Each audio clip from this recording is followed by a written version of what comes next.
ground forces dug into the jungles of Vietnam, the skies above saw a different kind of war.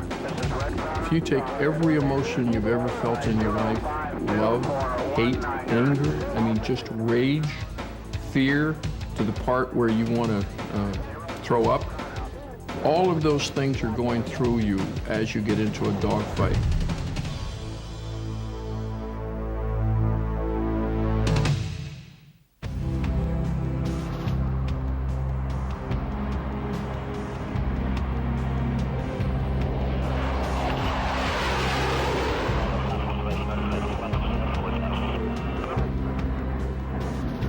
The American air war in Southeast Asia is now just a distant memory. But vestiges of the battle remain. And none is more tangible than the F-4 Phantom II.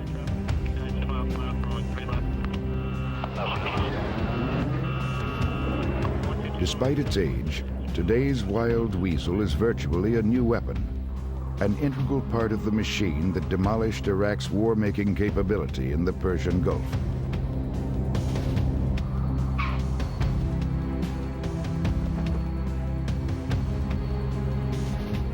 Designed to intercept nuclear bombers, the F-4 is one of the most important fighters in military aviation history.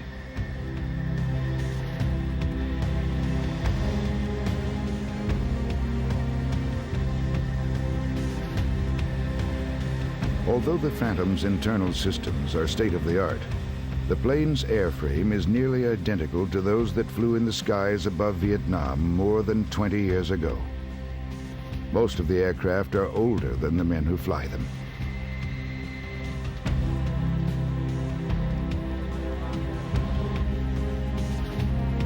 The AIM-9 Sidewinder missile is little changed from those used in Vietnam, and pilots still say that the delay between trigger pull and missile launch is one of the longest seconds in combat aviation. Like the Phantom, the Sidewinder is adapted to modern times. And like the Phantom, it is the remnant of one of the most divisive chapters in American history.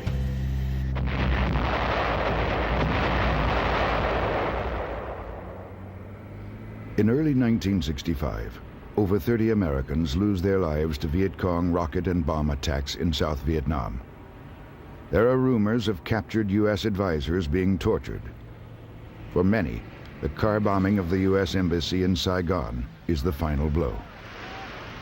Although it is later proven that South Vietnamese guerrillas have acted without the direction or consent of leaders in Hanoi, American wrath is quick to follow.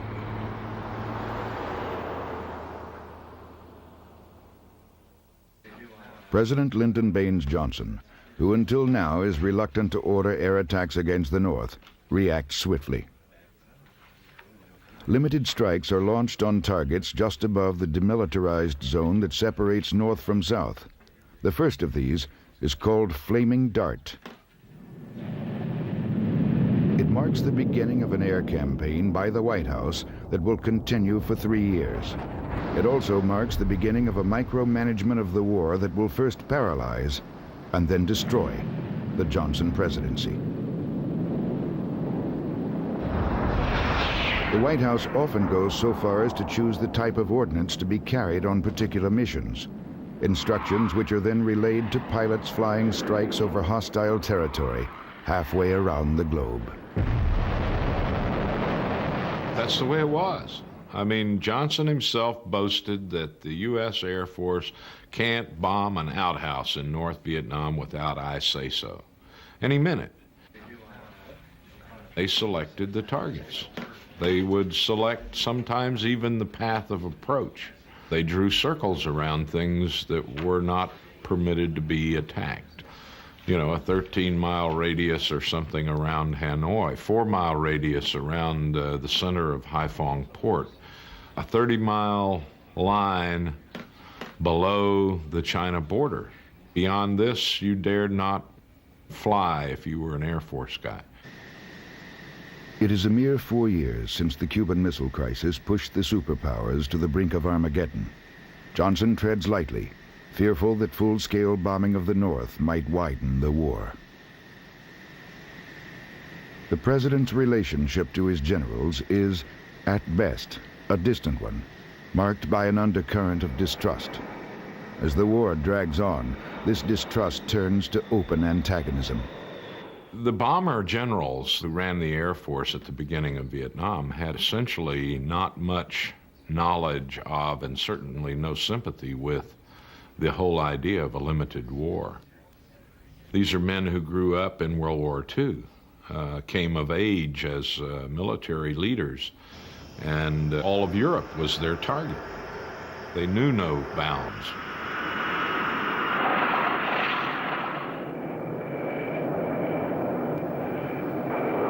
Yankee Station, 50 miles off of the coast of North Vietnam. In these orders, U.S. carriers sail their racetrack courses in a cycle that will continue for more than 8 years.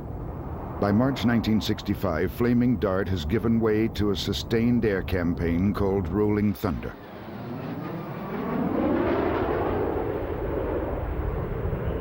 Yet the rules of engagement are still severe. Soviet supply ships in Haiphong Harbor and even surface-to-air missile sites are off-limits for fear of killing the Russian advisors manning them. Pilots are forbidden to attack enemy anti-aircraft sites unless fired upon first. With each passing day, northern defenses become denser and more sophisticated.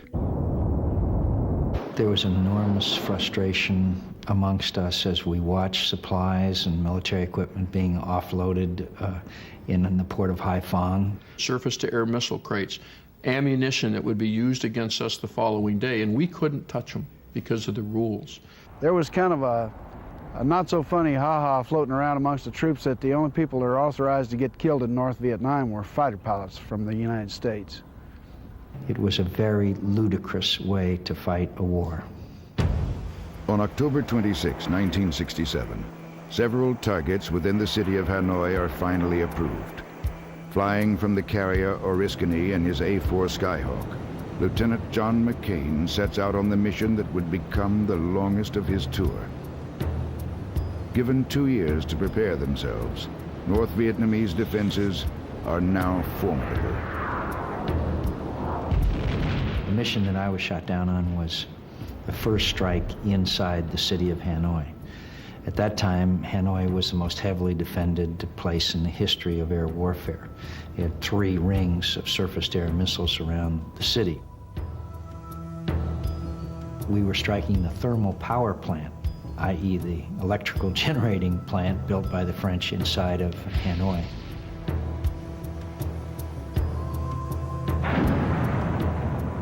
When I was shot down, a surface-to-air missile took the wing off my airplane.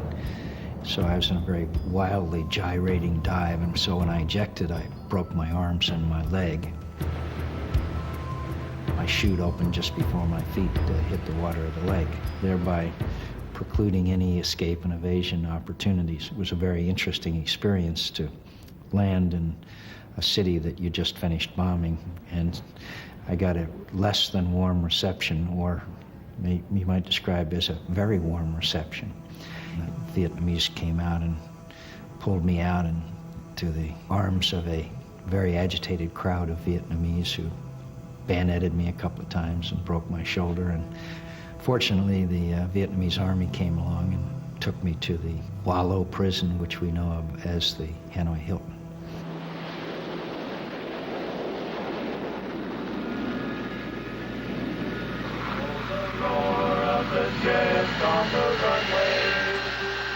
Despite bombing restrictions and the losses that these often bring about, morale among American pilots is high.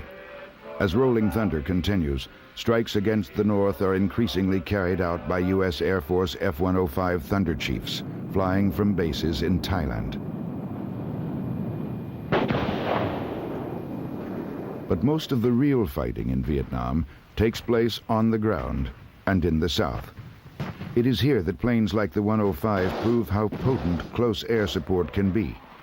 Thunder Chiefs are called on time and again to rescue trapped American GIs. And in November 1965, at a place called Ya Drang, ground attack aircraft save an American unit from slaughter. I'm I'm sitting here today alive and able to talk to you because close air support works. And in those circumstances, work very well most of the time. In the Ia Drang Valley, we were a battalion of 450 men surrounded by 2,000 plus North Vietnamese regulars. The only thing that kept us alive was artillery and air.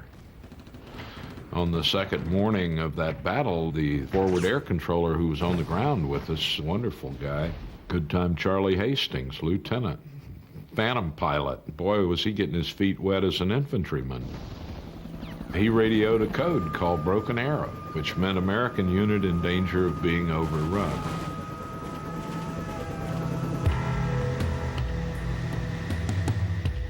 And what that signal meant was that every available aircraft in South Vietnam had to come to our rescue.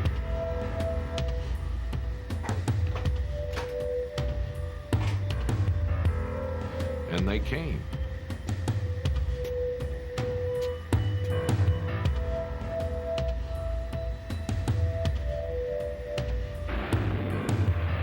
Air Force, Navy, Marines, they stacked them up every 1,000 feet from 7,000 to 35,000 feet. 82 is south of you, just about the second river. I have 4,500 pounds. Roger, let's go get it. In the face of being overrun, the survivors at Ia Drang call in airstrikes just 30 meters from their own positions.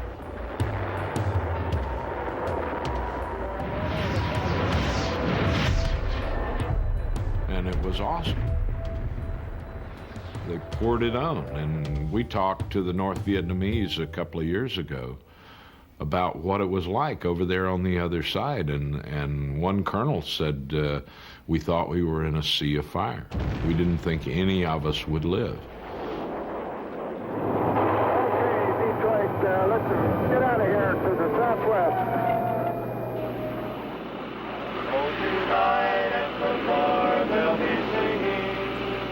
In the States it had always been fun. The Thunder Chief is heavy and powerful. Called the Thud, or lead sled by the men who fly it, the 105 will make more trips downtown, meaning missions over Hanoi, than any other aircraft of the war. Accordingly, Thud pilots are shot out of the sky in greater numbers than any of their brethren. Early in the war, men who survive 100 missions earn the right to rotate home. Often they can thank the durability of the Thud for getting them there.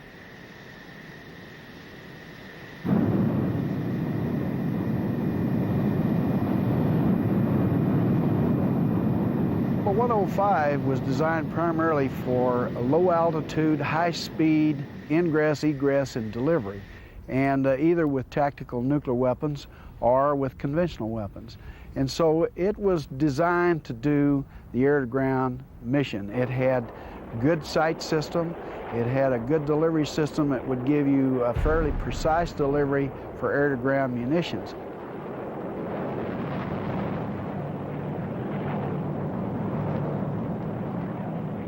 The Thunder Chief never possesses the agility of a dogfighter, but as a steady ground attack platform, it proves deadly.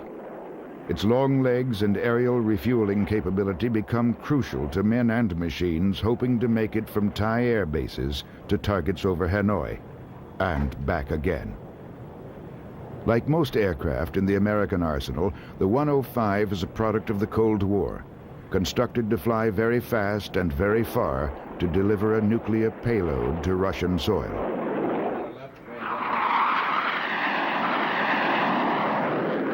By 1966, Rolling Thunder is in full force. During the 3 years of this air campaign, nearly 5 times the explosives dropped in the entire Pacific theater of World War II are loosed on a nation the size of Texas.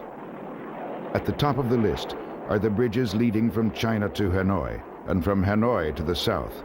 Knocking out these supply lifelines would destroy the ability of Viet Cong forces to wage their war of liberation.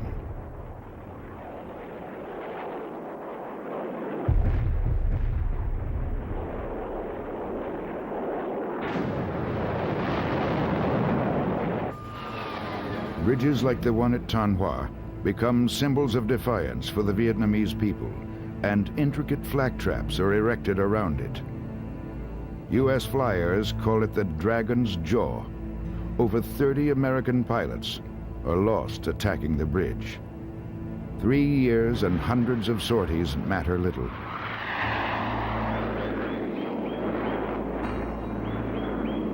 Unknown to U.S. airmen, the Vietnamese have built a parallel bamboo bridge 300 yards downstream, submerged just beneath the water.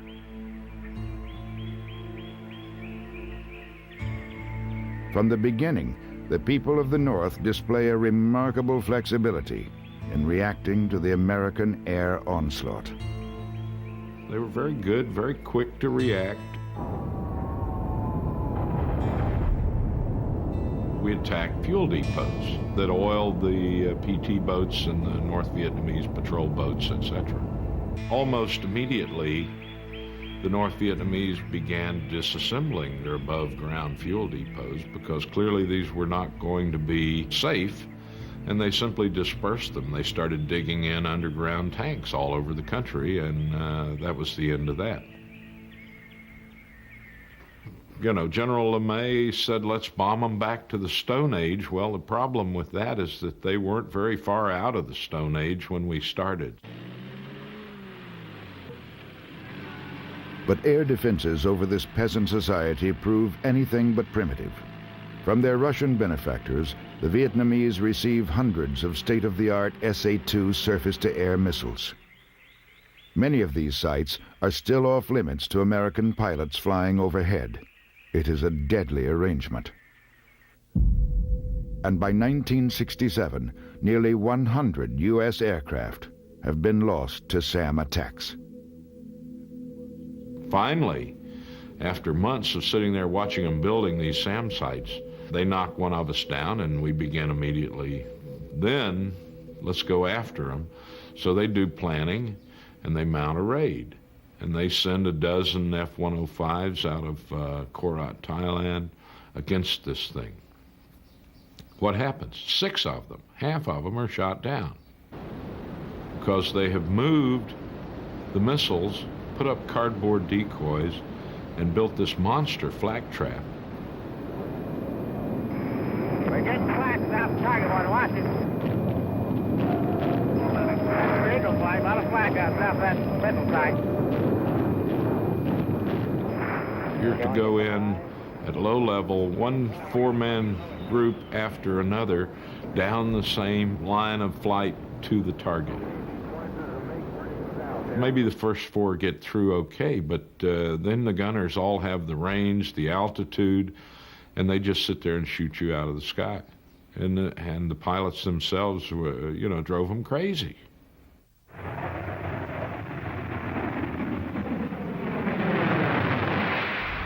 I've found that in all of my missions, the time when it bothered us the most was going out to the airplane, that time of quiet when all of us are sitting there and you could almost smell the fear between air crews. Ground-based defenses aren't the only danger. Flying from safe havens within restricted zones, Russian-supplied MiG fighters are smaller and much more nimble than any American plane in the sky.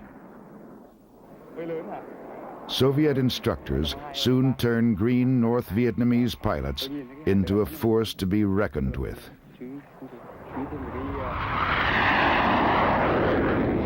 Americans trained to fight a nuclear war aren't prepared for the close-in dogfights that lie ahead.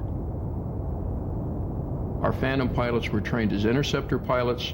There was not going to be any more dogfights. You're only going to shoot bombers from Russia coming across at 0.9 Mach.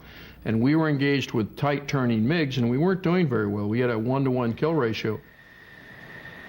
Despite their losses, American flyers in Vietnam pilot one of the greatest fighters of all time. Today's F-4 Wild Weasel is testimony to the aircraft's endurance and versatility. And its negative dihedral tail is still unique to modern combat aircraft. Underneath, a 600-gallon centerline drop tank. And in back, two General Electric J79 engines, each providing nearly 18,000 pounds of thrust. The Phantom's dual engines have always meant added insurance for the men in the cockpit. By war's end, Phantom pilots account for over 75 MiG kills. But this tally is hard won.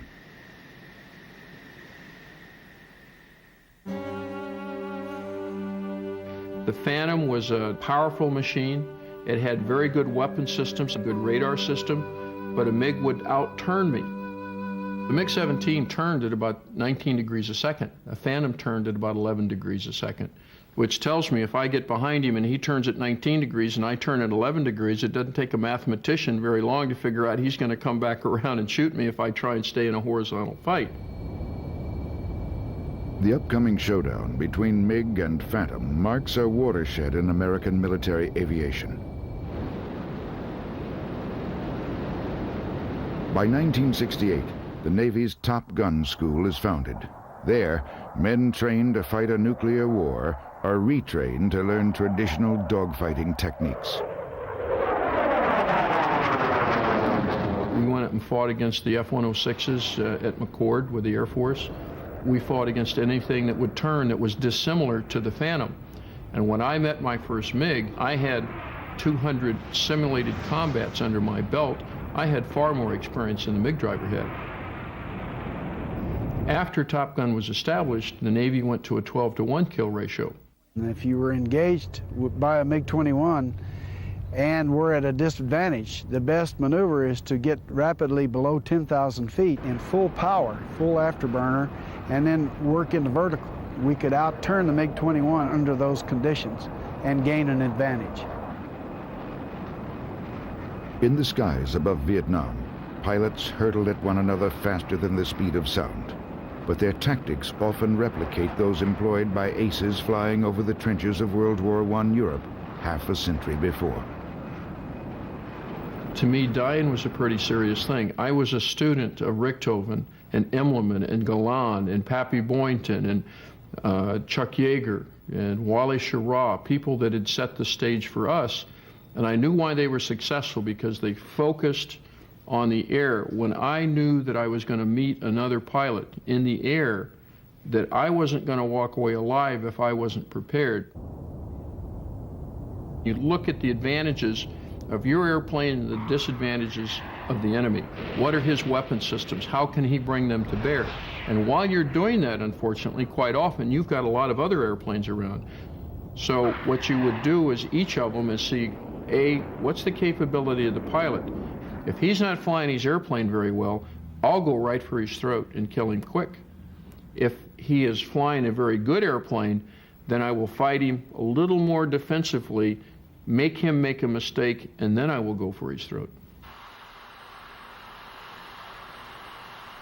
With Top Gun and the F-4, American air superiority in Vietnam is never again in question. The difference that we face is that we only saw MiGs 3 times, and at one time there was a massive MiGs up. On May 10, 1972, Randall Cunningham becomes the war's first ace after splashing 3 MiGs in one day. This is the cockpit audio from that mission. This is Red Crown on guard. Bandits, bullseye, 036 for 35, heading at 222, altitude unknown, time 00, Red Crown out. Lake 17, Brian, he's on my tail. You're not ready, I'm ready. Okay, I'm dragging him, get him, baby. On my turn, where is he? B3's got a not smoking. Over 200 down low. Okay, B3, yeah, that's a blower. If you take every emotion you've ever felt in your life, love, hate, anger, I mean just rage, fear, to the part where you want to throw up, all of those things are going through you as you get into a dogfight. Goddamn thing. The feeling of watching the other guy go down in flames instead of you, it's like being reborn. Okay, stop. Now, in the case when you go through that, and you take a deep breath, and all of a sudden you're engaged by 22 other MiGs. This is Red Crown on guard. Bullseye 052 for you allow yourself the luxury of fear, if you allow those motions to take over and control you, you're vulnerable at the same time. The first MiG, I was pretty much in control. The second MiG, when he came in behind me, I saw tracers coming by, and I remember I almost froze. I mean, like, what am I going to do? And I remember the fear that started to take over. Red Crown out. I have shot this whole plane. I don't know, there's an early phone behind you. Flash, please. Flash, please. Okay, nice show, guys. Get the high here. We run out of ammo.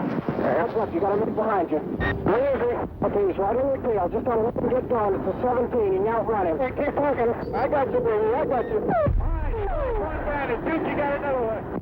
More anger than fear that other rotten fellow did umbrage to one of your friends, and so you don't really fear the bastard. You want to go kill him.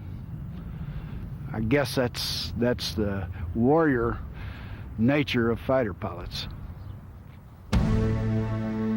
Only 5 in Vietnam reached the vaulted status of ace. You guys have a party last night? Did we ever?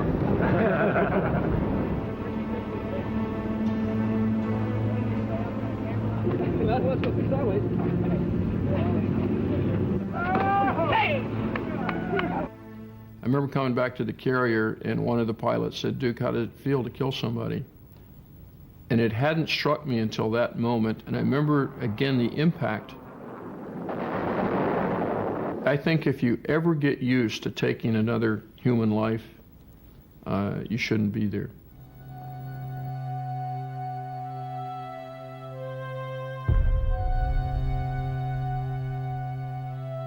But life is readily taken in Vietnam, and neither side is immune. Before war's end, more than 800 U.S. airmen are killed in the skies above Southeast Asia.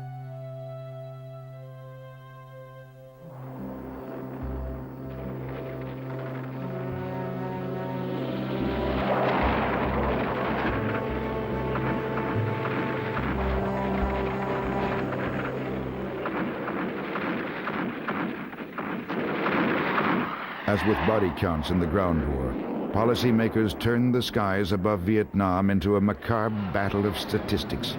For air commanders, the sortie, not the body count, becomes the means of proving to the White House that victory is near. The problem was not just with the President of the United States. It rested with the Secretary of Defense, the Joint Chiefs of Staff, and the military commanders all the way down to unit commanders. They would launch airplanes with less than a full bomb load against targets that were relatively meaningless in order to say that they had flown so many, quote, sorties that day. I'll never forget my first mission. I received a readout on it. It was called the Vinh Military Barracks, which sounds good. And then when I examined the history of the target, I'd found that it had only been bombed 12 times before. So I went over and dropped my bombs on a pile of concrete that had been bombed 12 times previously. This whole thing became somewhat of a charade. Throughout the war, the most elusive targets are those along the Ho Chi Minh Trail. Interdicting the supplies that run down it from the north is constantly at the forefront of the American air effort. First of all, you have to understand it wasn't one trail. I mean, there wasn't this 6-lane superhighway out there in the jungle. This was a network, and it was literally hundreds of trails.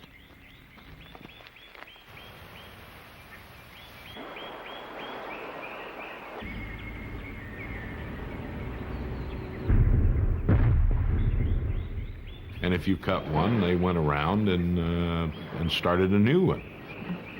We had not much success at shutting that down. We made it costly. We made them pay a terrible price in lives and blown up equipment, but they were willing to pay that price.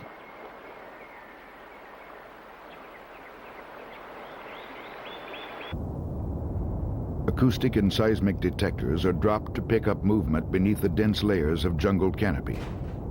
But this advanced technology is often rendered ineffective by the land's tortuous climate and terrain. By 1968, 75 tons of supplies move south every day.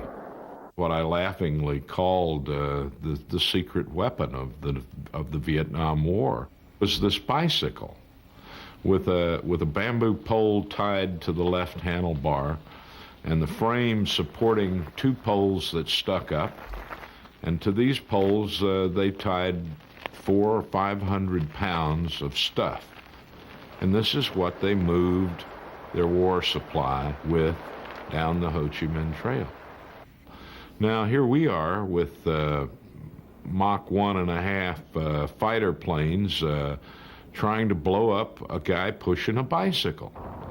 This is not effective use of air action. And it didn't work very well.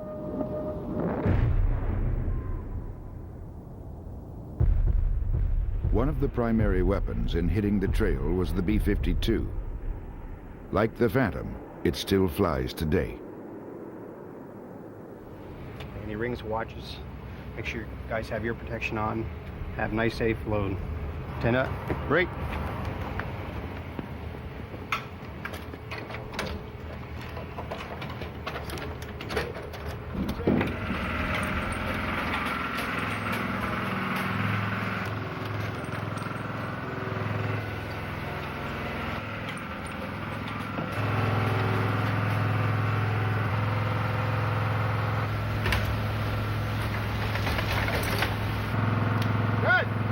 Built as a long-range lone wolf nuclear penetrator, the 52 was another product of the Cold War that had to adapt to the conventional task of fighting in Vietnam. But formation bombing and delivering conventional stores was a mission to which it readily adapted. One of the most lethal loads is the cluster bomb. It's a baseball-type bomblet with embedded ball bearings. When these were dropped out of canisters from the B-52 bomb bay, the canisters opened up and these fell free and individually. And the falling through the air, these vanes caused the bomblet to spin. And once this bomb spins up to about 2,000 revolutions per minute, then these little arming clips will fly off. And then on first contact, the bomb would explode. This will make sieves out of anything it hits. I'm told that these little ball bearings, when this thing explodes, can penetrate a 1/4-inch steel plate 50 yards away. Break right. Ready. Now. These were very successfully used against fuel storage locations or trucks amassed for convoy work and personnel concentrations.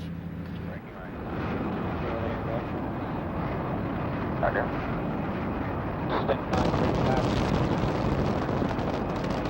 Flying at altitudes in excess of 30,000 feet, those below cannot hear the planes overhead. Often, they hit the same stretch of the trail twice in one day in hopes of catching laborers out in the open. Stand by to release. Ready, now. Doors open. Roger, standing by release. PDI, sir. Roger. Stand by to release. Ready, now. Bombs way.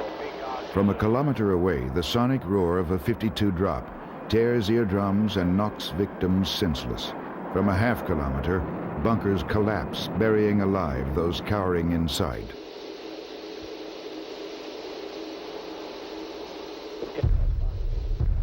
One Viet Cong survivor recalled, "It seemed as I'd been caught in the apocalypse. The terror was complete. One lost control of bodily functions as the mind screamed incomprehensible orders to get out. When the B-52s found their mark, it was not just that things were destroyed. In some awful way, they ceased to exist." Screen computer power switch. Screen display mode, select the switch. Screen computer power switch. By January 1968, one of the war's most compelling dramas is about to play itself out. At a distant airstrip in the Central Highlands near the hamlet of Khe Sanh, 6,000 Marines find themselves surrounded by upwards of 30,000 NVA regulars.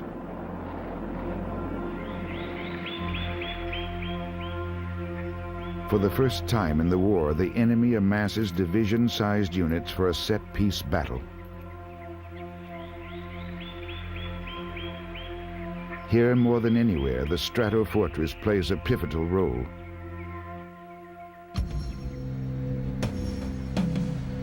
At Khe Sanh, reinforcement and resupply by air is the only alternative. The Marines dig in for the coming battle. Enemy shells hit the base at the rate of 1 every minute for 5 weeks. In desperation, B-52 strikes are called in around the clock to keep the enemy at bay. For nearly 3 months, the bombers fly in from Guam and Thailand. The normal target boundary from friendly forces is 2 miles, but the Vietnamese know this and move inside the circle. As the NVA threat grows, strikes are called in just 200 yards from the Marine trenches.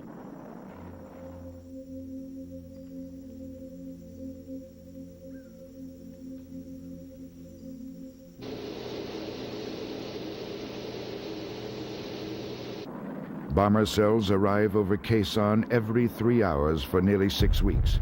They unleash over 75,000 tons of bombs on the enemy below.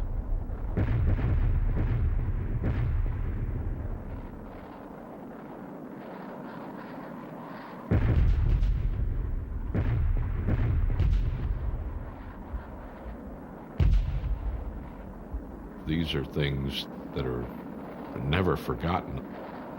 A friend of mine, a Vietnamese photographer, was drafted into the South Vietnamese Army, and his battalion was wiped out in a misplaced B-52 strike. He survived, but his hair turned white. I mean, he was 19 years old, and he went absolutely white-headed. The destructive power of a B-52 strike truly has to be seen to be believed.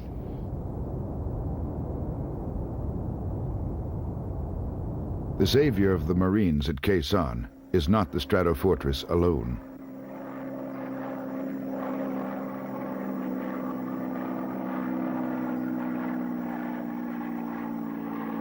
C-123 and C-130 transport pilots brave one of the most dangerous landings in history to bring in fresh men and supplies and take out the wounded.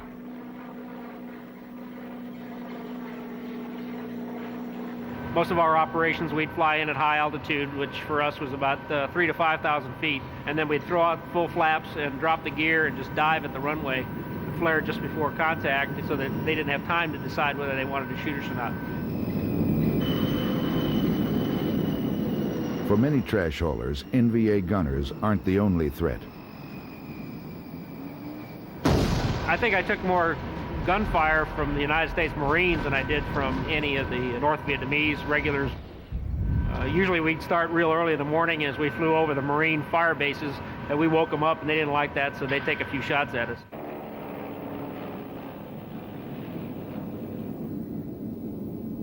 "12 weeks after it began, the siege at Khe Sanh is lifted.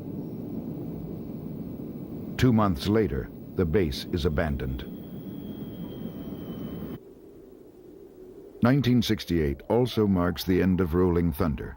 President Johnson imposes a bombing halt over the north that will last 4 years. But we will not surrender, and we will not retreat.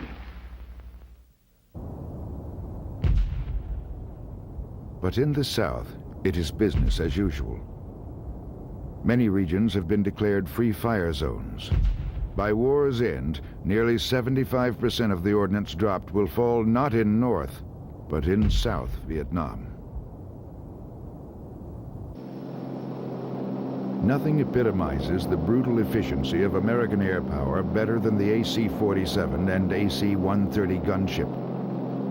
The plane's 20-millimeter cannon fire at a rate of over 5,000 rounds per minute. Turning slowly on one wing, these aircraft can level any target.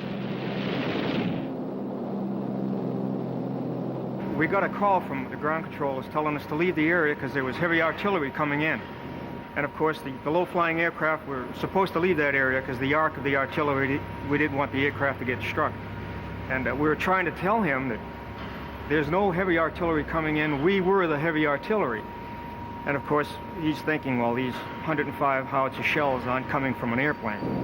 And we went back and forth a few minutes and then told him, says, look, there's a house about 2 clicks south of you with a red roof. You see it? He says, yeah, got it. Just keep an eye on it. And we gave him a 2-shot drill, which is 205 howitzer shells within 3 seconds. It's a good drill. And we fired him off, and the pilot says, you see that house? And he keyed his mic and says, yeah. And about that time, it just disintegrated. And all he could say was, damn, stick around, we got some targets for you. In spite of official statements otherwise, CIA documents from the time warn the White House that over 1,500 innocent Vietnamese civilians are dying every week from Allied bombing. Any time that you move down onto the coastal plains where you have a high-density rural population, I mean, every fence row's got another hooch in it, anything you shoot, even a rifle bullet, is going to hit something that it probably wasn't intended to hit. And certainly if you're firing artillery, and even more so if you're dropping bombs and firing cannon and shooting napalm, you do fierce damage to the people who live there. You've got a farmer and he's paying taxes to both sides and he's doing his best to get by. And you come along and your helicopter strafes his area and kills his water buffalo. Boy, that makes him angry. You've just hurt his rice bowl. You've broken his rice bowl. How's he going to farm without his tractor, which is his water buffalo? You come along with the Air Force and you drop a bomb down his smokestack and you kill his wife and kids. You've just made a Viet Cong. Good evening, my fellow Americans. Tonight I want to speak to you of peace in Vietnam and Southeast Asia. Tonight I have ordered our aircraft and our naval vessels to make no attacks on North Vietnam. In the face of growing criticism, the president halts the bombing campaign of the North, but his public support evaporates anyway. Accordingly, I shall not seek, and I will not accept, the nomination of my party for another term as your president. In truth, the Johnson administration never grasps the intensity of Vietnamese nationalism or the depth of enemy resolve. The bombing halt gives northern leaders 4 precious years to strengthen their air defenses. Vietnamese optimism never runs higher.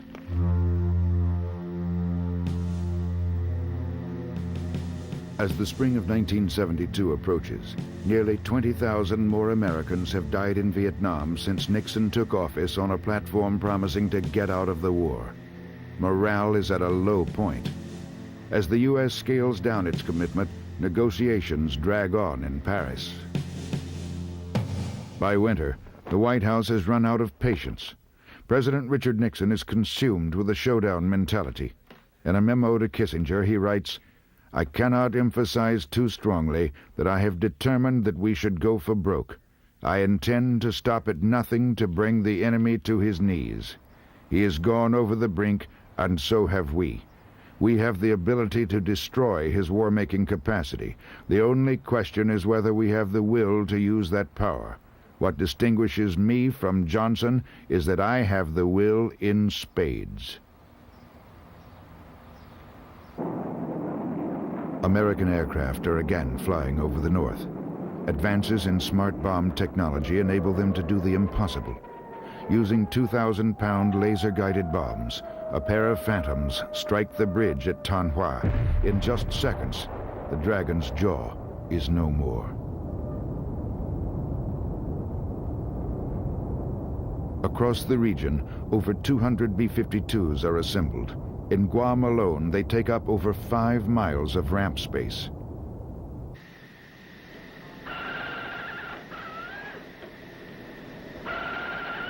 For the first time, the major rules of engagement are lifted, and American bombers will be used strategically. Crews arrive at their evening briefing unaware of the change in U.S. policy. When we went in to brief, we had more staff members there, the chaplains were there. I mean, I'd flown already about 2-3 months, and I hadn't seen a chaplain. Now we're praying before our mission. That was weird. Then they bust us all off to the dining facility for steak and eggs, and this was like 3 o'clock in the morning. We'd never done that before either. So there's something strange going on here. It was good to finally go to the heart of the enemy, where his thinking and planning was going on. It was good to know that we were going to finally hit targets that could hurt him instead of trying to chase him up and down the trails of Vietnam. We knew we had targets. We were taking down his power grid. We were taking down his airport. We were taking down his rail system. Those are the kind of targets that a B-52 was designed to hit.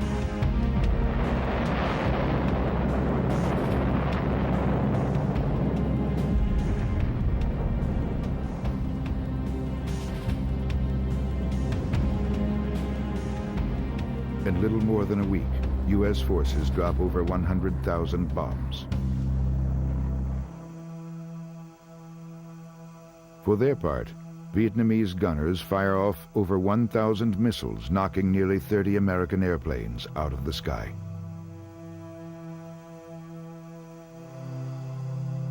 The way you can tell the SAM is coming towards your aircraft, basically, is you'll see him when he launches from the ground, because you'll see a large puff of flame and it'll continue. And if it's moving horizontally in relation to you, you're safe, because then it's not coming towards you. If it continues to maintain that same pinpoint at you without moving horizontally, then he's coming towards your aircraft. SAM, vicinity of High Phong, deep sea out. On the way out over a little town called Nam Dinh, I was hit with a surface-to-air missile.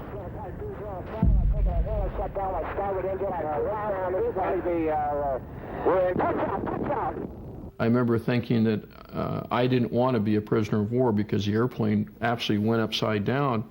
And I remember thinking that, well, the only time I'd ever asked for any divine guidance is when I'd been in trouble. And I remember thinking, God, I don't want to be a prisoner of war, because I was over the Red River Valley. It's like flying over downtown Los Angeles. I knew if I ejected, I'd be a prisoner. Who are you talking to? And I remember taking the stick and putting it to the left-hand side, and the airplane righted itself. And I remember thinking, God didn't have anything to do with this. It was my just superior flying skills. But about that time, the airplane went back upside down, and I can remember thinking, God, I didn't mean it. Get me out of here. When I ejected, I came down in the mouth of the Red River. They sent PT boats out after us. Our guys stayed and almost ran out of fuel, keeping the VC off of my backseater and I before the Marine helicopter could come in and pick us up.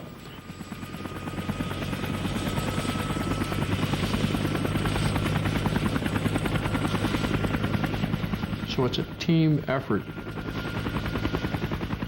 After all those dogfights, after bombing the target, after coming down in a parachute, having the VC trying to get to me where the helicopters came in, when I got back on the carrier, I remember I wept like a baby. I got on my knees and said, God, thank you.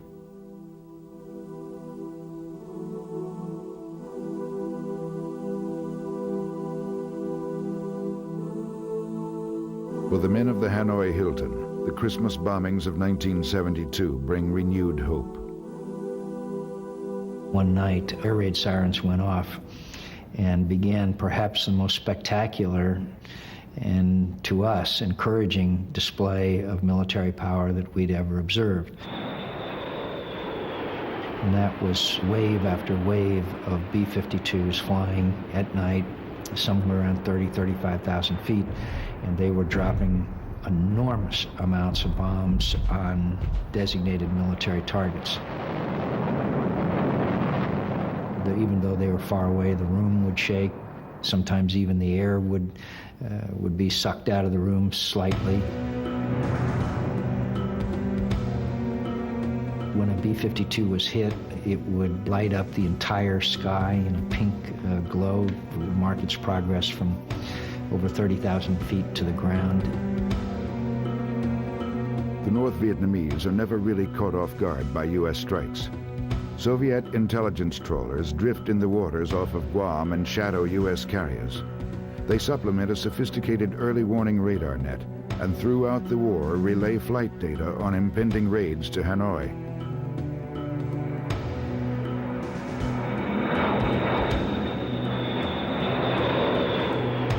usually be out of the balcony of the BOQs at Anderson. That's where I was flying from. And we'd count the airplanes as they took off, and then we knew when they'd be about back, and we'd go out and count them coming back. And sure enough, there'd be fewer. We'd read every day about the bombers that didn't come back.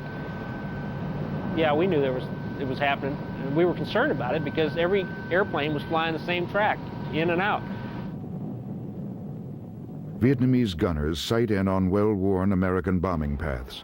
In the first 4 days, 11 stratofortresses go down in flames. When some crews refuse to fly, tactics are changed. And after 8 years of restraint, the bomber generals finally have their way.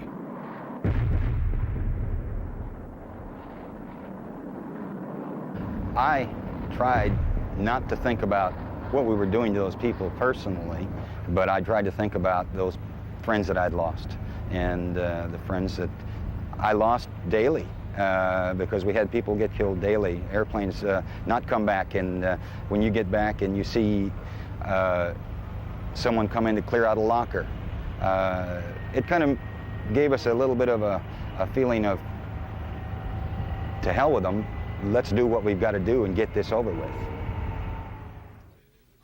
With the bulk of their air defenses destroyed, the Vietnamese returned to the bargaining table with quickened resolve to end the war. And on January 23, 1973, less than a month after the last bomb is dropped, hostilities end. Although the air war over Hanoi forces this diplomatic breakthrough, peace with honor is anything but victory. In little more than 2 years' time, Saigon would be firmly in North Vietnamese hands. There were many military leaders that knew that the air war in Vietnam could not succeed, and there were many leaders that knew that our strategy in South Vietnam could not succeed, and very, very few of them ever spoke up. An air campaign that poured so many millions of tons of high explosive on that place, in the end, didn't make that much difference. You can't get that bicycle. You can't stop that sort of a supply line. It will get through, and especially a people as determined as our enemy were there.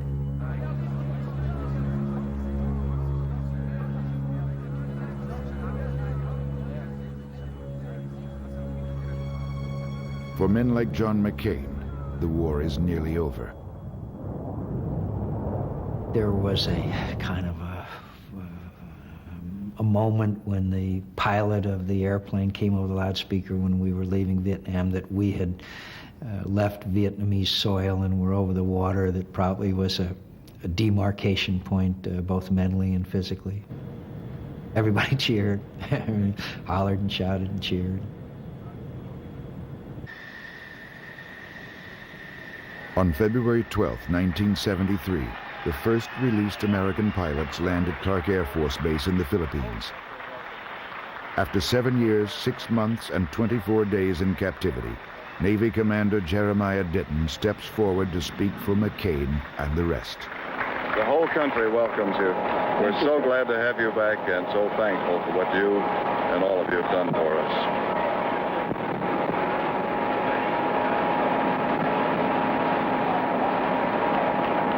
We are honored to have had the opportunity to serve our country under difficult circumstances. We are profoundly grateful to our Commander-in-Chief and to our nation for this day. God bless America. God bless America.